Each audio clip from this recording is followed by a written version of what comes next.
Good morning. Thank you guys for being with me on this Monday morning.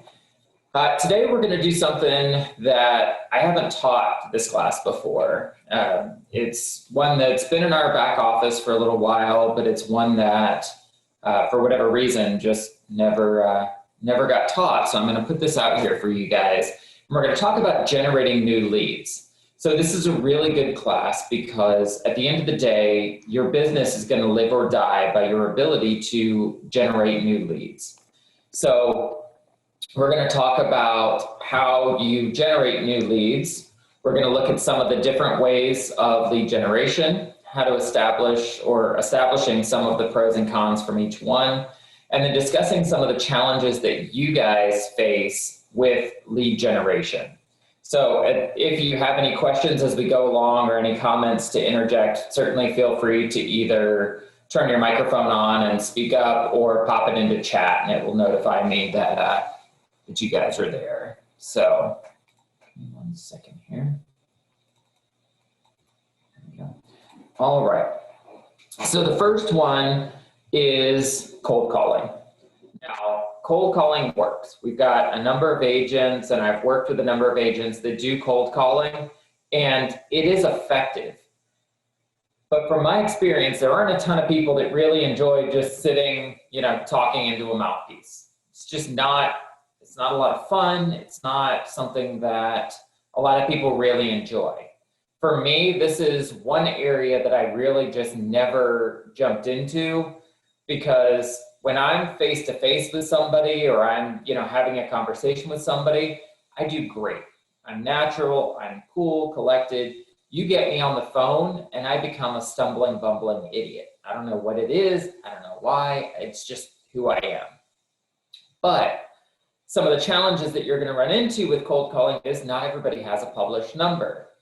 Many homes don't have home phone numbers anymore. They don't have landlines. So people only have cell phones, and not everybody's cell phone number is going to be published. So we do have a couple of tools in the back office. One of them is the Cole Realty resource. And if you guys want to use it, just reach out to one of the admins and they can remote into your computer and get you logged in. Basically what it is you can pop in a property address, or you could do a neighborhood search, and you could specifically try to find phone numbers for either the customer that has the property you're looking for or people within a given neighborhood. So that is something that we have access to that we can share with you guys.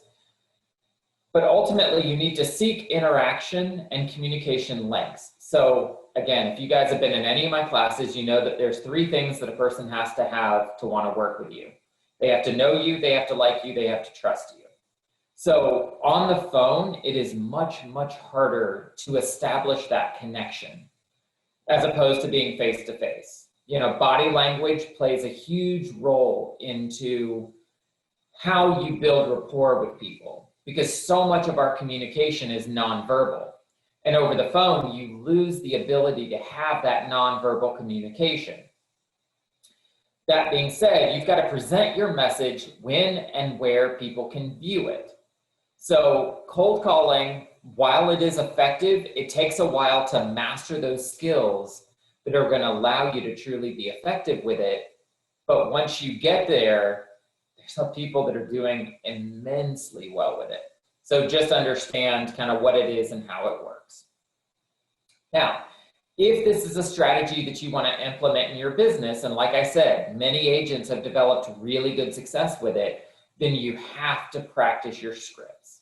It's just as simple as that.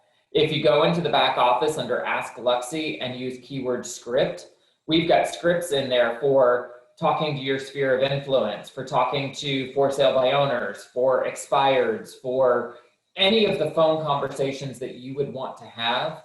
We have tested and tried scripts that have been proven effective. So we know that they work. But they only work if you are comfortable using them. So when I talk about making phone calls and using scripts, I always use the example of Johnny Depp. What does Johnny Depp do? Well, Johnny Depp takes scripts that were written by other people and presents them in a way that makes them feel like they are his. He's one of the best actors for doing this. He can play all sorts of characters and all these other things, but he does it and makes it feel very natural. And the reason for that is he practices these scripts. He really puts his personality on them, but he takes the words that were written by somebody else and makes them into his character. And so that's what you would have to do with these scripts as well. You've got to find a way to make them sound like you, but to follow those scripts to be able to feel really natural and really comfortable with them. And the biggest thing is when you're on the phone, remember to smile. Because if you're talking like this, it's going to come across very flat and very, hi, this is Greg with Florida Luxury Realty. How are you today? It's not natural. As opposed to, hey, this is Greg with Florida Luxury. I'm calling because XYZ.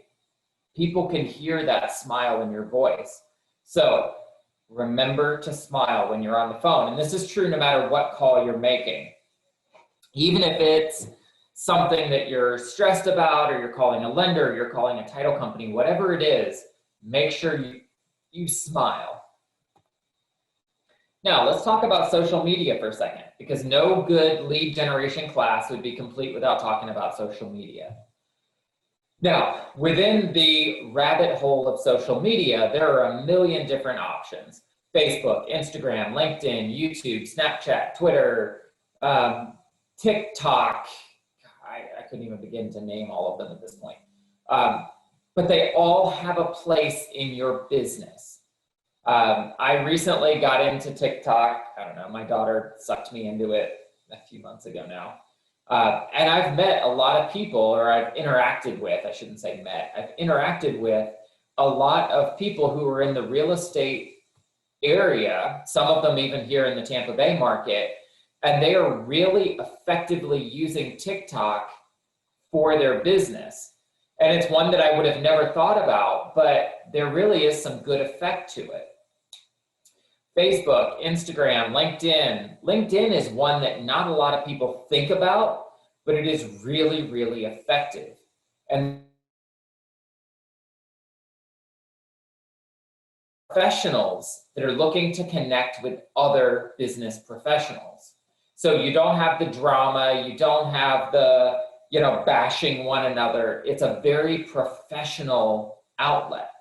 So as a result, when you have listings, when you have things like that, you can put them out in front of other professionals who may know of people that are looking to buy or sell a home in that particular area, but you're going to have a lot less competition there. So keep that in mind. When it comes to social media, you must be a split personality. And what I mean is, don't post all of your business to your personal page. Facebook has developed an algorithm that it used to be 70-30. So 70% of the content on your page needed to be personal, 30% could be business. And about, I guess it's been about a year ago now, maybe not quite, Facebook completely tweaked their algorithm because everybody was complaining that all they were seeing was business advertising and marketing and stuff like that. They weren't getting to see their friends' posts. So Facebook tweaked their algorithm, and it's now, as best any of the insiders that I'm talking to can tell, it's 90-10. So 90% of the content on your page needs to be personal, 10% can be business or marketing. Now, this is on your personal page. So what I would do is encourage you to have a business page. Post all of that to your business page and then share from your business page back to your personal page.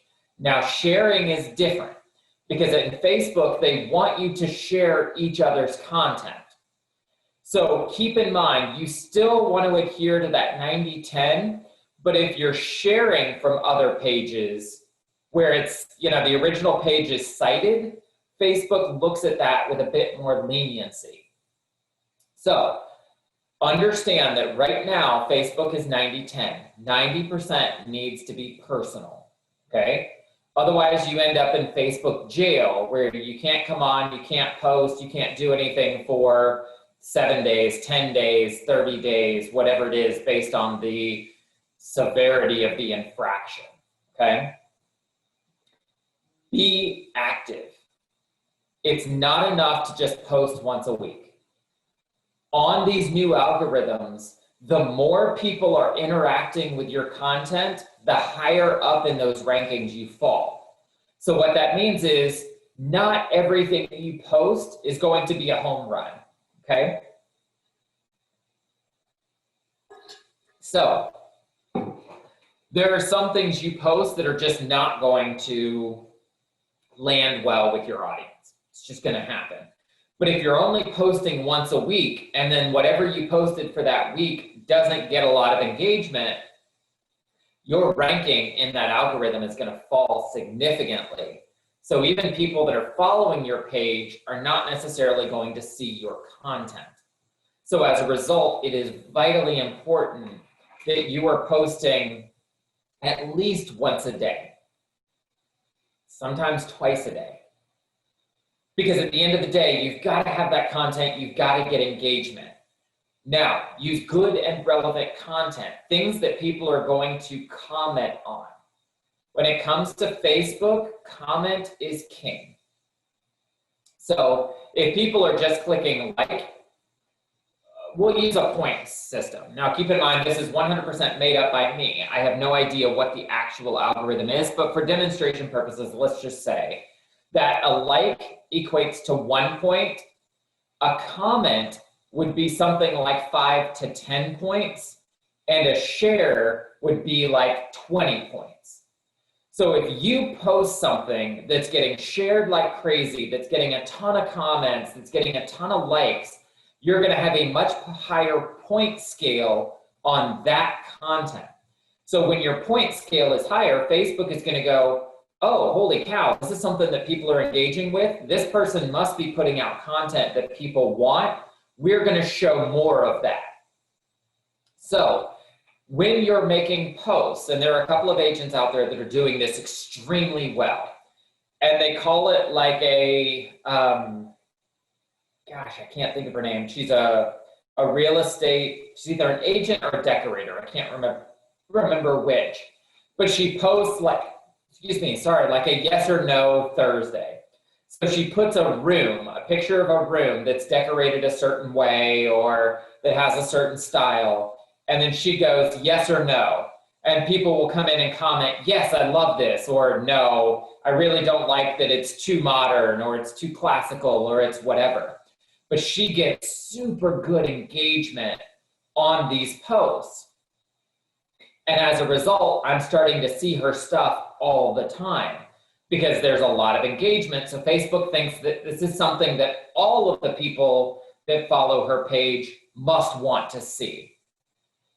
Prove that you're the expert. Guys, I can't harp this enough.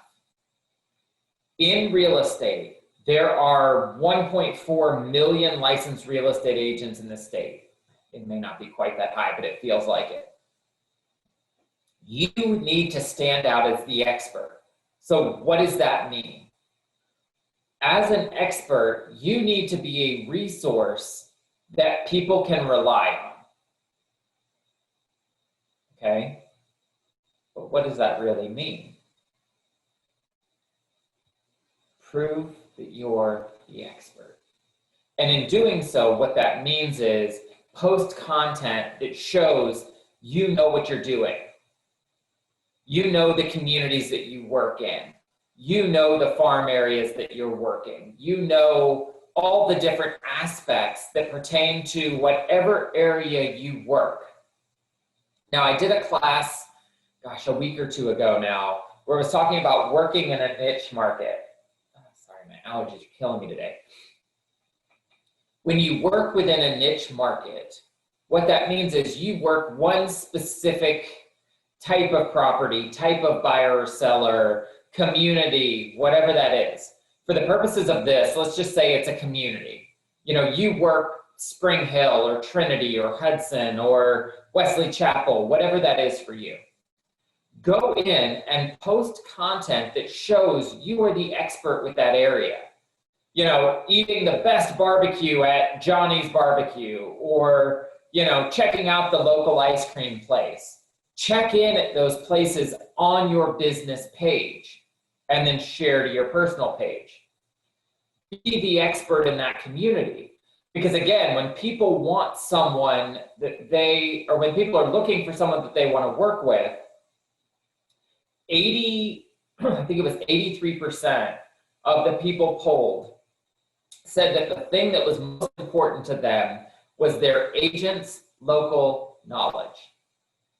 They want an agent that is locally knowledgeable about the area they were looking to buy.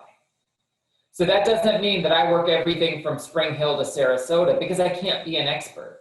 There's too many communities, too many variances, too much stuff going on to be an expert in an area that big. Find your area and work it hard. Be the expert in that area of real estate. Put your signature, or on the signature line of your emails, link your social media accounts. Like me on Facebook, on Instagram, on YouTube, whatever it is. Put those links in your email signature. Get people to engage with you. Pick what works for you. Now, this is a lot of things in social media. I would say that it is nearly impossible to be good at Facebook and Instagram and LinkedIn and YouTube and Snapchat and Twitter and TikTok and. You can't. Well, maybe you can. I can't. So pick the ones that work for you. You know, pick 2 or 3 of them and really get good with those. Because at the end of the day, there are $1 million businesses right now that are run solely through Instagram. There are agents who are making crap tons of money in commission by focusing on their Facebook pages and their YouTube channels, or their LinkedIn, or whatever that is. Whatever you are good at, or whatever you are willing to make the investment of time and energy to get good at, focus on that. My wife is a master at Instagram. That is her preferred platform. She does fantastic with it. I like Facebook. I'm kind of old school that way. I just prefer Facebook. I'm not a big fan of Instagram. There's not a lot of engagement. You know, you can only click a heart on a post. Well, what if it's a sad post? I can't put a sad emoji face or something on it. I don't want to look like I'm liking something that's sad, or whatever. You guys get where I'm going with this. For me, it just doesn't make sense. So I have never spent a ton of time marketing my business on Instagram because I just don't get it. I don't get how it works. I don't get the algorithms. I just don't get it. But she doesn't like Facebook. She does everything through Instagram and does extremely well with it. So it's just a matter of what works for you. There is no right or wrong way. There is no this is better than that, or this is wrong. There are people who still thrive on Twitter. Personally, I've never gotten into Twitter, but there are those that do. So understand, whatever works for you, get good at it. And then the last one is automate your posts. There are programs and things like that where you can go in and you can actually schedule your posts for the week, for the month, whatever you're trying to do. I would encourage you to dig into those. Now, because I'm not selling anymore, because I'm a broker, I haven't used those in a long time because I don't really do anything with my business page. But I know that there are automation services out there that can automate it. The best thing you can do for your business is to automate it as much as you can. Now, this gets done through your CRM. This gets done through all these different things that you have, but your social media should be automated as much as you can. Maybe you take an hour or two on Sunday and you gather all the content that you want for the week, and then you just schedule it out for the next week. The more you can automate it and not have to think about it, the better off you will be. Because I want you guys spending your time working with buyers, working with sellers, going to inspections, attending appraisals, doing all the things that you need to do that are going to generate you business. but it all starts with generating these leads. So understand, as much as you can automate these processes, the better off you will be in this. Mix up your content. Now, there are agents out there that just post flyers. You know, here's a listing, here's a listing, here's a listing, here's a listing. If the person on that page is not interested in buying a home that you have for sale, they have absolutely no reason to pay any attention to your page whatsoever.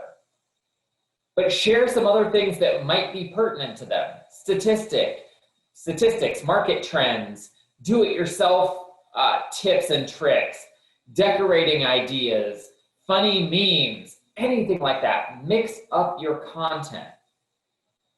Because understand, maybe I'm following your page, but I just bought my house. So am I interested in any of your new listings that you post? Nope. What about market trends? You know, what's going on in my community? Is my house value going up? Is my house value going down? What about some DIY tips? Maybe there's some stuff in my house that I'd like to do, but I just have no idea where to start. Decorating always gets good engagement. Thanks to HGTV, there are 1 million people out there that believe that they are home decorators. Whether they are or aren't, I don't judge, I don't care. But give them something to engage with you about. Memes get great engagement. On my wife and I's nonprofit page, we posted this funny thing. We do ocean conservation. And we posted this funny meme about National Penguin Day or International Penguin Day or whatever a couple of years ago. And we do nothing with penguins. We live in Florida. We have no penguins anywhere. None of our people engage with penguins. But for some reason, this post just went bonkers.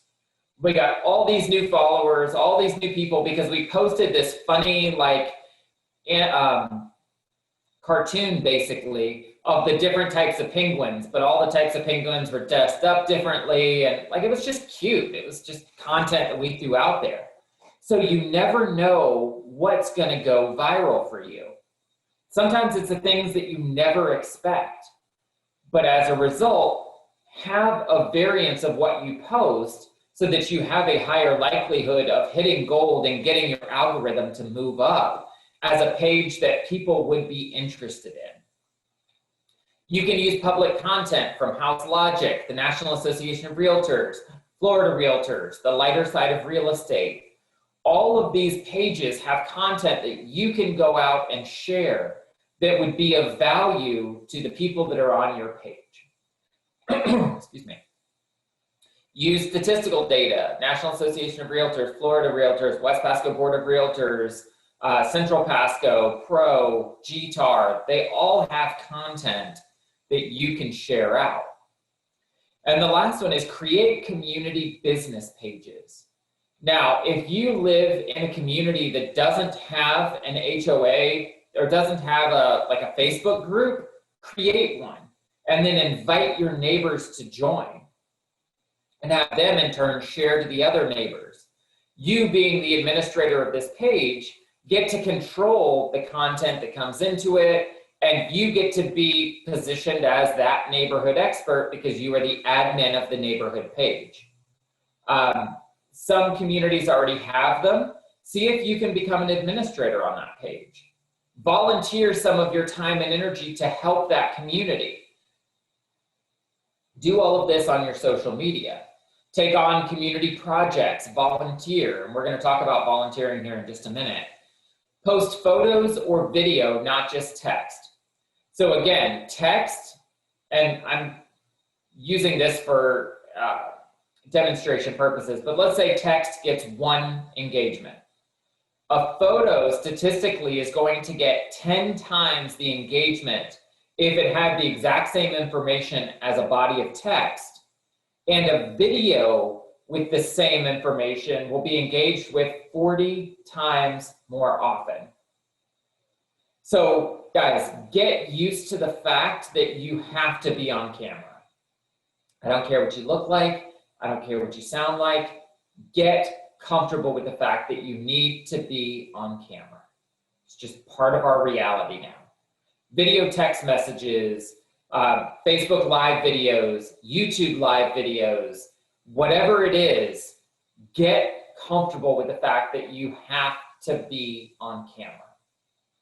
It's just the reality of our world right now. The people that are most successful are the ones that are not afraid of that little red light that pops up on their camera. It's just your reality. I don't love the way I sound when I listen back to these recordings, but it is what it is. This is the voice I have. This is what it is. I was really self-conscious about it for a long time until I came to realize that there's just nothing I can do about it. So get comfortable with it. Be comfortable in your skin and understand that you will always be your harshest critic. Always.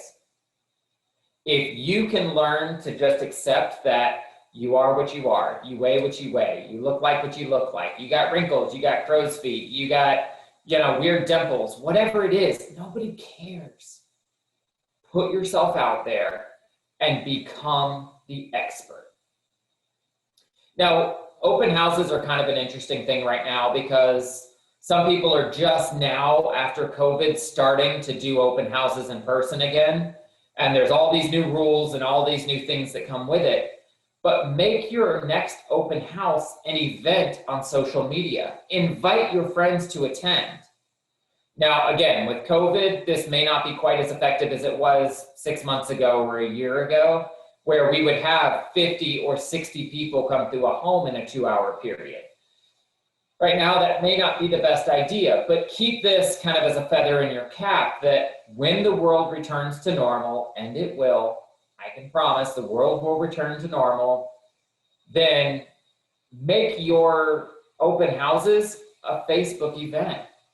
Go live when your open house starts. So let's say it's 12 to 2 on Saturday.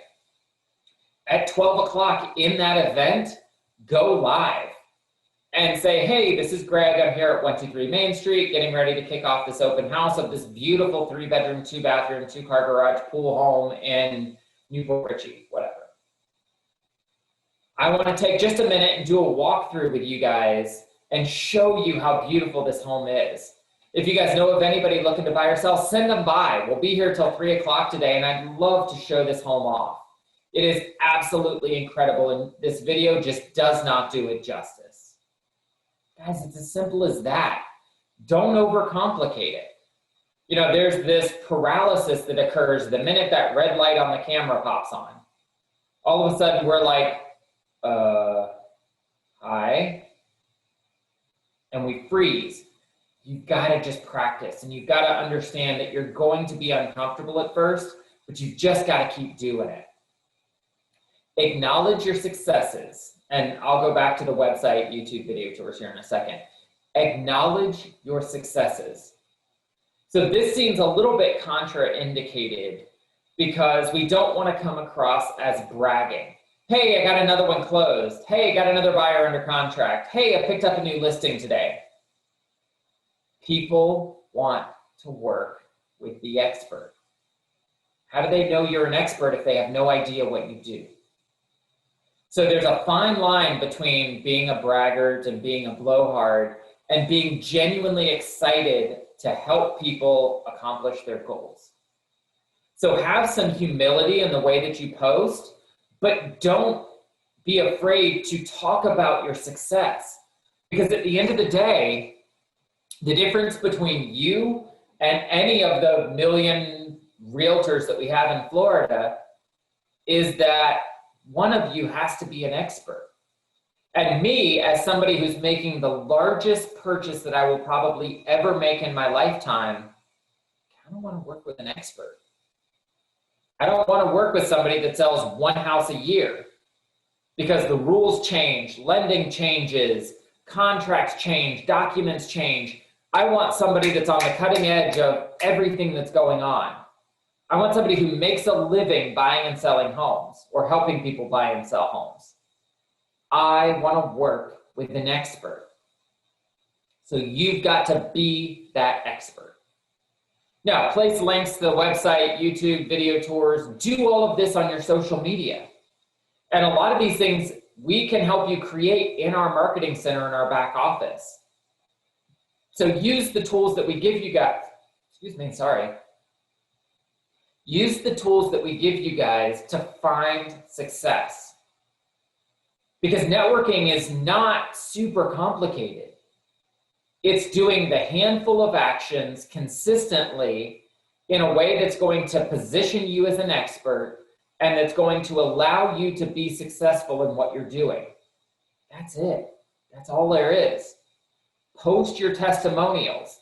Encourage your customer to leave you feedback on your social media page, on Zillow, on FLR. Get them to leave those reviews for you, because that is how other people are going to know whether or not they would want to work with you. Now, websites. This is another way. At Florida Luxury Realty, we give you guys a website that has home search and all this other stuff on it. You can also make single listing web pages, and we do that through our SMART tool. And if you're not familiar with the SMART tool, go into Ask Luxy and type the word SMART, S-M-A-R-T, and there's a whole video on how to use this. Make those single agent web pages that are going to be lead generation pages for you. Include good content. Write about your local area as well as what you do. Show what you're doing in that community. Use great pictures. Don't steal other people's pictures, take your own. Use internal links to other websites and places of interest. At the end of the day, you want to be able to point to other people and have other people point back to you. That's the value of SEO. Use your web address when you blog or use social media. So again, drive everybody back to the same place. Include your website address and your signature line and use SEO practices. Now guys, I'll tell you, I am not an SEO expert. SEO is search engine optimization. In very simplistic layman terms, it's how important Google thinks you are as to how high you fall when somebody Googles a search topic that would point to your website. So SEO is a whole other can of worms, a whole other ball of wax. I don't get into SEO that much, but there are people out there that are very, very good at it. Realtor websites. Now, these are your profiles on these different sources. And if you guys have not set them up yet, I highly, highly, highly encourage you to go in and do it. Set up realtor profiles on realtor.com, excuse me, on Trulia, on Zillow, on homes.com. Because at the end of the day, the more you have profiles that all point back to you, the more that Google realizes that you are the expert. You know, if you are positioned everywhere, then obviously you must know what you're talking about. So on each of these pages, there's like an agent login section or an agent login portal. Don't just register as an individual. You have to register as an agent, and it will ask you for your NERDS ID or your license number or something like that to verify that you are who you say you are. But it is extremely important for you guys to go in and get these profiles set up. A few others: Craigslist, FSBO.com, buyowner.com, classified ads in the newspaper. Tampa Bay Times has a real estate section. Local community bulletin boards on the internet. Each community usually has one. All of these are different ways that you can present yourself out into the general public as that community expert.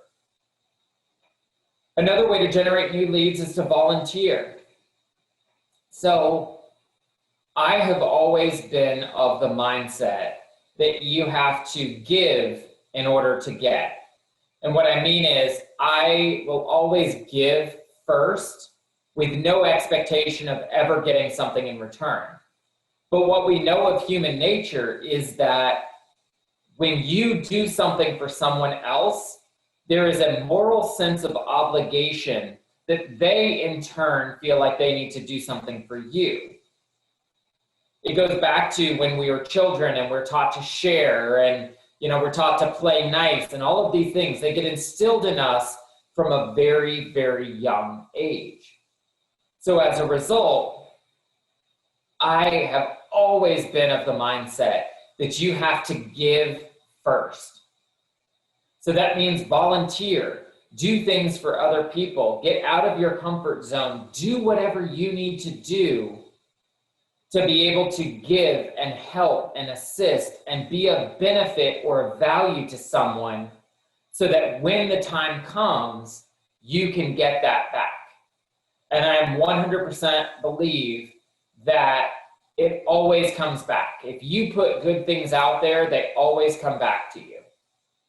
It's just been my experience. Maybe your experience has been different, but what is the harm in it? What's the downside to volunteering or doing something nice for somebody else with no expectation of something in return? I can't find a downside. So that being the case, just always come into this with the expectation that you are giving with no expectation of something in return. And Melissa said, I became part of a fundraiser and I spoke with a lady who wants to buy a home to fix her credit. So that's exactly right. These are the kinds of things that happen when you just put yourself out there. So get involved in organizations, school advisory committees, volunteer groups, hospitals, sports venues, cultural centers, whatever that is. And Melissa goes on to say, it totally was off the cuff and it came up in a conversation because she had her pin on. Guys, wear your name tags. I can't stress this enough. One of our brokers used to say, don't be a secret agent. Wear your name tag. Because again, they have to know you, they have to like you, they have to trust you. They know you by you wearing a name tag that says Greg Blackall Realtor, Florida Luxury Realty. Oh, you're a real estate agent? That's awesome. I was just thinking of selling my home. Do you think you could maybe give me an idea of what my house might be worth? Absolutely, I can help you with that.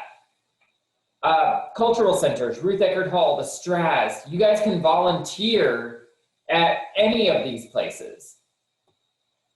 Another thing is to join organizations, Chamber of Commerce, Rotary, Toastmasters, religious organizations, fraternal organizations, military veterans groups, whatever it is, whatever, you guys are passionate about, plug in there, become a part of it. Because at the end of the day, the more people you can meet, the better off you will be. And the more that you can assist these other people who own their own businesses that maybe you could refer to. If I start referring people to an electrician or to a plumber or to, all these other things, and no other agent is doing that, when they do come across somebody who's looking to buy or sell a house, who do you think they're going to recommend? You as the person who sends them business. Sorry, I'm talking too much today. So any of these things, whether it's your church, whether it's maybe your kids play ball and or cheerlead or dance or whatever, and you can volunteer in the concession stand, or you can, whatever it is, have an opportunity to be able to meet people, wear your name tag, and just have conversations. Very much to Melissa's point, you just never know when you're going to be able to strike up a conversation and incorporate real estate into it. More often than not, real estate will come up because they'll either talk about jobs or they'll talk about, whatever it is. I always say that if you're going to have a conversation with somebody and you're not sure what to talk about, use the Ford method. And Ford stands for family, occupation, recreation, and dreams. So if you don't know what you want to talk about, hey, how's the family? Kids doing well, spouse okay? How's the, mom and dad? How are the siblings? Whatever. Occupation, how's your job going? I know with COVID, a lot of people have been losing jobs, searching for jobs, things like that. How's yours going? You doing okay? And then in turn, they're going to go, oh yeah, job's okay. What about you? Oh, actually, I'm selling real estate now. You know, whatever I was doing before, blah, blah, blah. But now I've kind of gotten into real estate and I'm able to help people buy or sell homes. And it's just truly amazing. I get to help people and I really love it. Recreation. Hey, what are you guys doing for fun? I know, there hasn't been a lot of travel this year, but were you able to get away and do something cool as a staycation or whatever? What are you doing for recreation? And then the last one are dreams. Get them talking about, hey, what are you working to? What are you looking forward to? What's coming up? What are you dreaming about? Any of those 4 things you can do, or you can kind of roll back into real estate. But these are topics that make people believe that you really care about them, and you should. Don't misunderstand. I'm not suggesting that you fake care about someone, because that's just a terrible thing to do. But be genuine. You can't ever fake who you are. Abraham Lincoln said, you can fool some of the people all of the time, and you can fool all of the people some of the time, but you can never fool all the people all the time. You have to be genuine. So in joining these organizations, just be who you are. Don't try to be fake. Don't try to put on a front. Just be genuine in who you are and allow yourself to get out of your comfort zone and talk to people. Have conversations. For a lot of introverted personalities, this is panic inducing. But at the end of the day, we're all just people. We're just having conversations. Even if we have absolutely nothing in common, I would challenge you that if you use the Ford method and you talk about family, occupation, recreation, or dreams, you will discover that you have something in common with them. You have that breakfast at Tiffany moment where if nothing else is in common, you like the same movie, whatever that is. But get out of your comfort zone, join an organization. Maybe you have a hobby. Maybe it's a fishing club or a scuba diving club or a boating club or a knitting club or a crossword puzzle or bingo or whatever it is. Get out there, get social, and just start meeting people. Because at the end of the day, the best business you will ever get, the most solid leads you will ever get in your business will come from the relationships that you develop. 100%. You can buy internet leads, you can cold call, you can do any of those things that you want. But the best rate of return that you will always get will be the result of relationships that you have, people you know. So if I'm going to focus my time on generating leads, it will always be on those items that are going to build rapport and build relationships, because that is always going to give me my best rate of return. Where do you go? There are options at the flea market to set up a booth. At Flea Masters, it's $20 for a table with electricity, but no Wi-Fi. Wear your name tag. Everybody wants to see what it says. When people ask you for your phone number or email address, give them a business card or share your app with them. Better yet, get their information and then send them a text with your contact info. More and more I talk to people that go, hey, I'm completely out of business cards. I just gave out my last one. But if you don't mind, give me your name and your phone number and I will text you my contact card. Now guys, I have a box of 500 business cards sitting in my desk, but I don't want to give you a business card because that is passive. I want to be able to get your information so that I can text you my information. Where's the value in that? You now have their contact info. You now have a way to follow up with them. Be active in your lead generation. When you sign at the doctor, dentist, or anywhere else, leave your card on the sign-in sheet. You never know when the receptionist at the doctor's office or somebody else was like, hey, one of the nurses was just talking about wanting to sell her house and she didn't know who to call. Now all of a sudden I've got a realtor's card sitting here. Guys, it happens. Don't be afraid to go out and do that. At restaurants, if they have community bulletin boards, pin a few of your cards up there. Grocery store, same thing. This is another one, fishbowl marketing. So I hadn't really given this a lot of thought, but as I was going through, this kept popping up as a way to generate new leads, and I thought it was pretty interesting, actually. Go in, one, to leave your card in a fishbowl. You know, they've got the fish bowls on the counter that you leave your card for a free $25 lunch, whatever. These are typically done by outside companies who get permission from those establishments, whether it's a nail salon or a restaurant or whatever, that says, hey, I will give the person a $25 gift card to this restaurant if they leave their card in there. This gives you an opportunity to build your database full of people who have dropped their cards in there. Fantastic idea. I don't know why I'd never thought of this before. But now I wish I could go back and start doing this. Because for $25 to be able to get, 15, 20, 50 cards over the course of a week or a month? Guys, that's low-hanging fruit. That's easy. So move your fishbowl every month. Put it in a new location so that you're getting different cards and different people in your database. Use a fishbowl at events.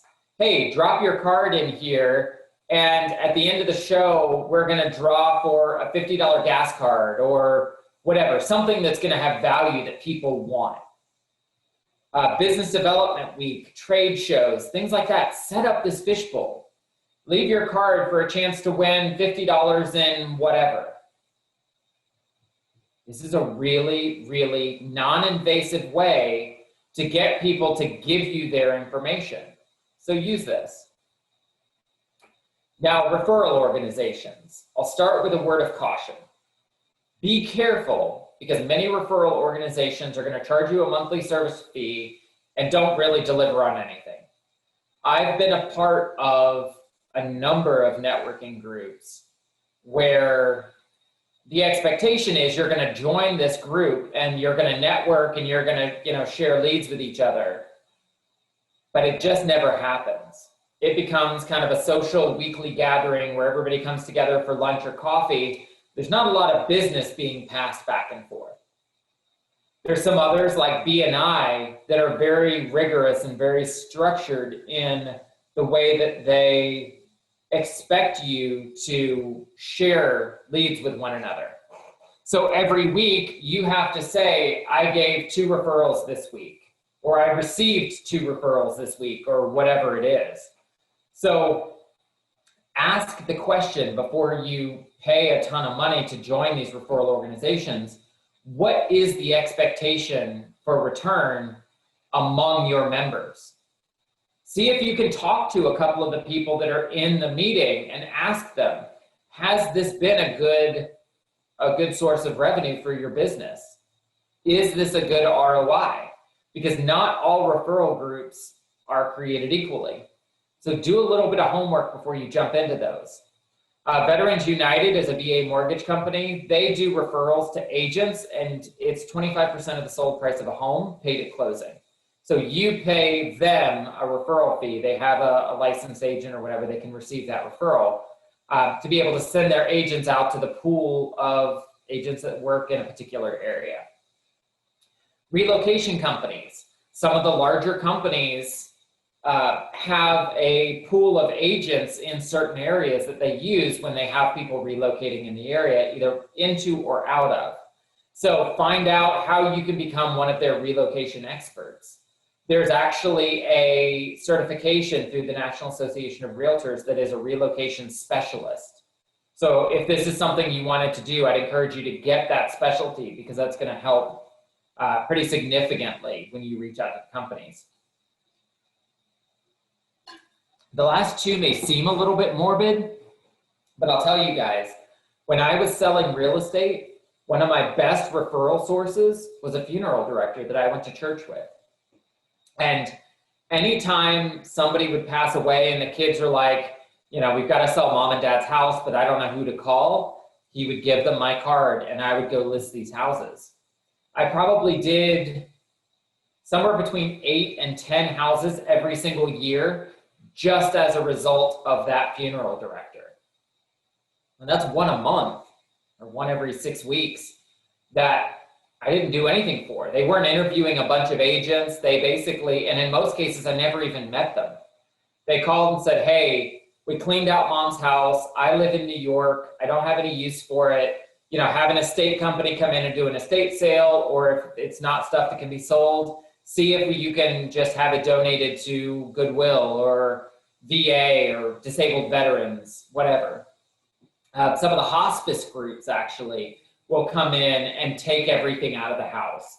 The plates, the furniture, basically everything but mattresses. They'll come in and take it out and just take all of it. So these are things that you can do. Assisted living, same thing. They're moving into assisted living, they've got to sell their house. So work with those admissions people at the assisted living facilities and become that referral network.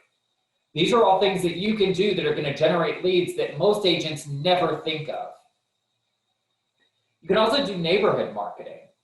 So postcard programs, just listed, just sold, are you interested in selling? Here's what I'm going to tell you about mailing postcards, okay? If this is the only source that you have for farming or marketing to a specific area, don't bother. You are not going to get enough of a return to make postcards make sense if that is all that you are doing.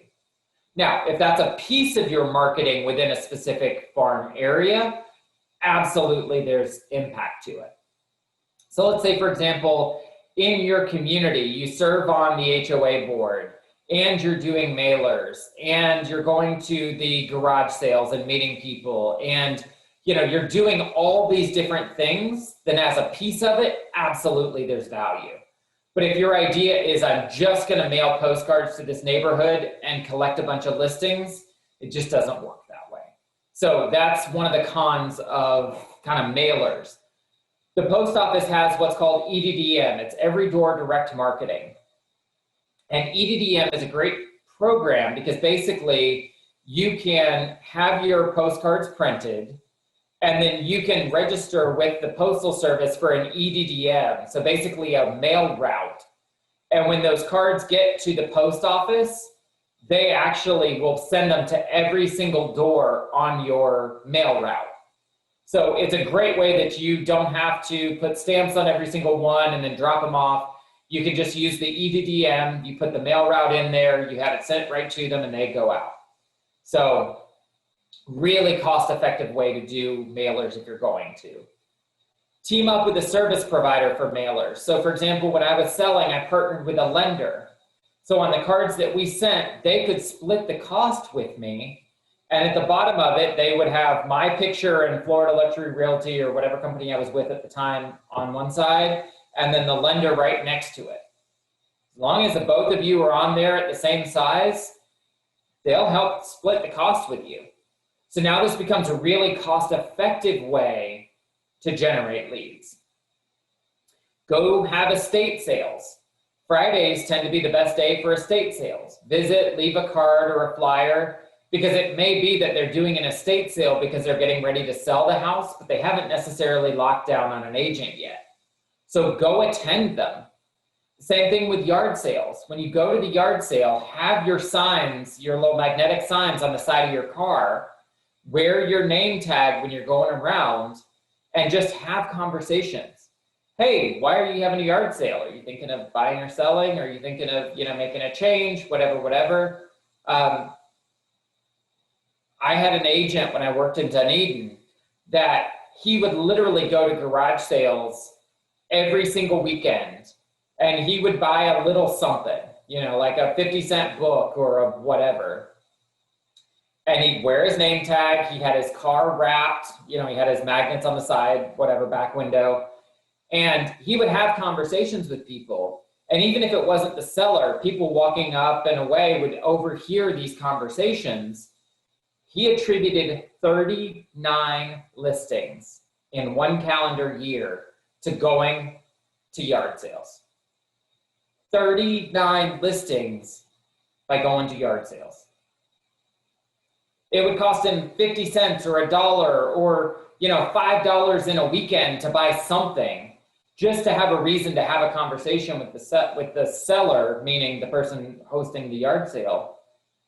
And he would just have conversations. 39 listings in a year by going to a yard sale. Do you think it's worth $5 a week to get 39 listings? I would think so. 1-800, 1-800 lead capture signs. They're $14 one time. Oh, I don't have one in here anymore. They're a red sign that hangs on the bottom of your for sale sign. And it's, 1-800-686-2323, whatever, extension 1327. I'm totally making this up. When the person is driving by and they want information, they are exponentially more likely to dial that 800 number to get the information than they are to call you off of the sign.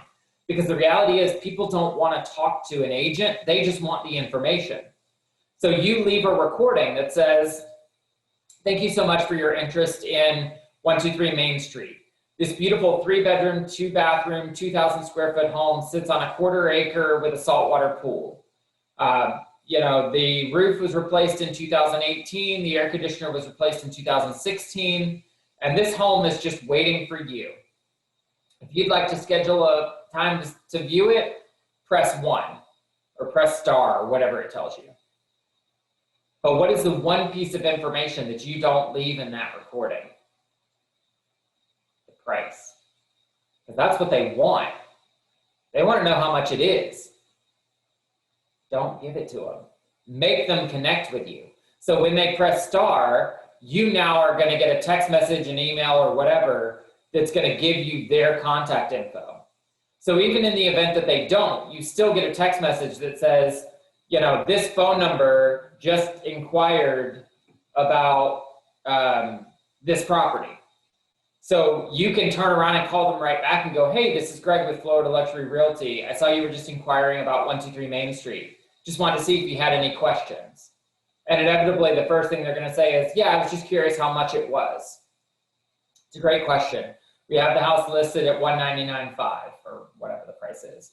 Are you in the market? Oh, okay, great. Are you looking, do you have an agent that you're working with? If they say yes, then go, "Okay, great. If you have any other questions, please let me know. Have a great day." If not, then it's, "Oh, okay, would you like to set up a time to come take a look at it?" These are things that you can do that are just going to create leads for you. Excuse me. If the home is already under contract, the message can direct them to other homes that you currently have for sale as well. So this is another great way to be able to pick up leads. So do you guys have any questions about what we've talked about, any of the lead generation strategies or anything like that? And I'll pause here for a second.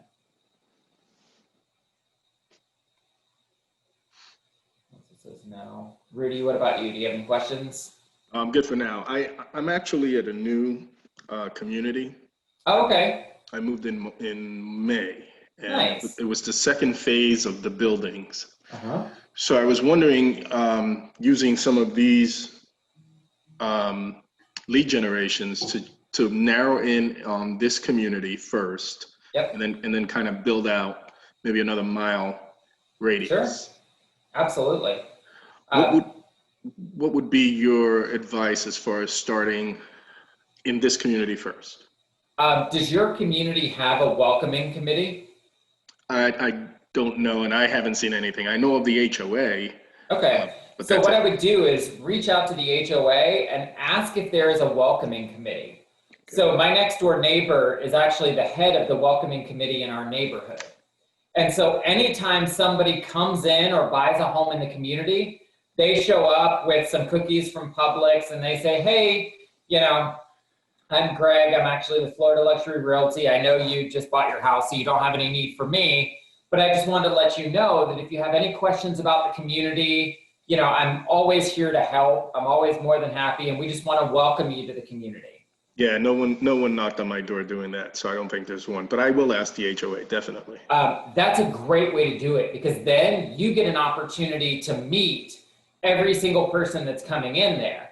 And by virtue, when people go to sell, they're going to remember you because you are the one who knocked on their door and welcomed them and, you know, kind of helped get them established in the community. So a welcoming committee, I always say, if you guys have the ability to do it, if they don't have a welcoming committee, create one. Got it. Because again, it's a lot of times the HOA will actually pay for the welcoming gifts.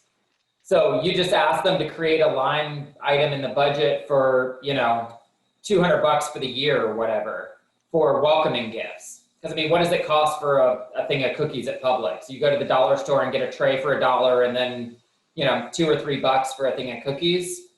It's pretty inexpensive, but it makes all the difference in the world when somebody's moving in to have a neighbor knock on the door and go, hey, you know, I know you're new. I just wanted to say welcome to the community. If you need anything at all, I'm a great resource. I can help you, you know, kind of navigate all the things. That is such a relief to somebody who just moves in that has no idea what's going on. I would highly, highly encourage that.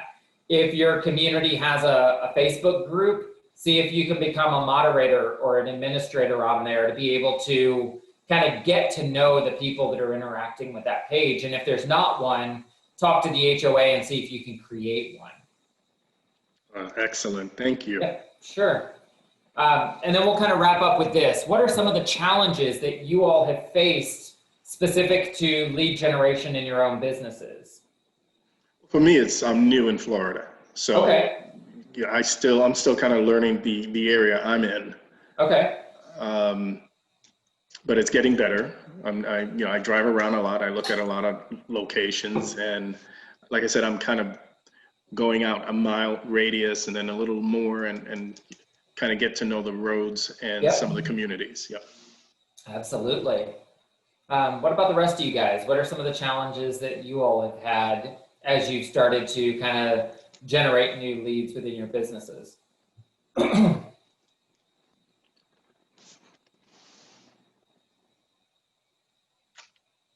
don't everybody jump at once. Oh, there we go. Melissa says videos and talking to random people. So the videos are going to be tough. I mean, at the end of the day, like I said, you just had to, you have to just get out of your head with it. And again, just like I said, the biggest obstacle is almost always right here. It's always going to be you that come up with a million reasons why you just don't want to do it. And then having conversations. And while it may be uncomfortable, it's just one of those things you've got to do. Diane said, just as she got licensed and got started, COVID came along. So unfortunately, you know, COVID has really created a world of chaos for a lot of us, but it's just one of those things that we've just got to find creative new ways to be able to get out in front of new people. And Melissa said the pin has really helped. The realtor pin, is that what you mean, Melissa? Yeah. So yeah, just wear your realtor pin and, you know, wear your name tag, because people will strike up conversations. I've literally picked up listings because I was in the grocery store and I had my name tag on. And as I'm putting my things on the cart, the person behind me was like, oh, you're in real estate? It's like, yeah. Like, oh, we were just talking about wanting to sell our house. Do you have a card? Absolutely. Actually, no, I don't. But let me do this. Let me get your cell phone number real quick and I'll text you my info. Because again, I don't want to give them a business card. I want to get their information. So it's always like, oh crap, I guess I just gave out my last one. Here, let me just get your information and I'll text you my contact card.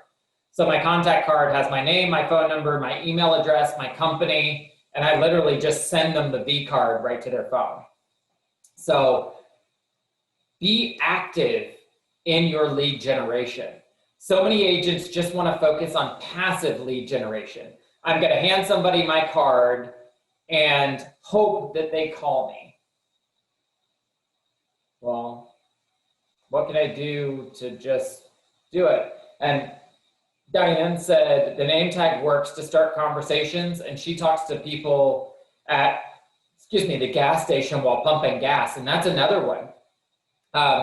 Especially if you see tradesmen, people that have their trucks wrapped or whatever, just have a conversation. Sometimes home remodeling companies or roofers or plumbers, I'll just be like, hey, I'm a real estate agent. If you guys ever happen to go in a house that you hear of somebody that, may be wanting to sell their house soon, I'd love it if you would give them my card and refer them. And in a lot of cases, they're like, oh yeah, definitely. And then I'm like, hey, do you have any of your cards? Because I would love, as I'm going into people's houses, a lot of times we'll look at a house and they want to do renovation or upgrades or something like that. I'd love to refer business back to you as well. So, have these kinds of conversations, because at the end of the day, that's really what's going to kind of set you guys up for the success. We want to put you in a situation where success doesn't happen by accident. Be active in the way that you go out and go after new business and really just capitalize on the people you meet. In Rudy's case, being new to Florida, not knowing a ton of people, you have to kind of start with just meeting people. And I know COVID has completely derailed the way that we meet people because, now we're all farther apart than we've ever been before. But understand that it's just a situation where the more you can network, the better off you'll be. And Diane said, I also talk in parking lots if people have signs on their cars and swap business cards because you never know. And that's another great idea. Just have conversations. Like Melissa said, sometimes it's really uncomfortable to just strike up conversations with strangers. But I would challenge you guys as you go through the next week, try to find one person each day to have a real estate conversation with. So that's my challenge for you. Over the next 7 days, I want each of you to try and find one person a day that you can have a meaningful conversation with. Whether it's on Facebook, whether it's in person, whether it's a stranger, whether it's somebody at your kid's school or a ball game or the grocery store. Wear your name tags and let's have one meaningful conversation every single day. And I think once you guys start to do this, you're going to realize that business starts to come out of it. So that's my challenge for you. One meaningful conversation every day with somebody about real estate. So as always, I appreciate you guys spending about an hour with me this morning. And if you have any questions, if there's anything I can do for you, certainly feel free to reach out. Otherwise, make it a great day, great week, and I will talk to you soon. Thank you, Greg. Appreciate it. Got it. Bye, guys.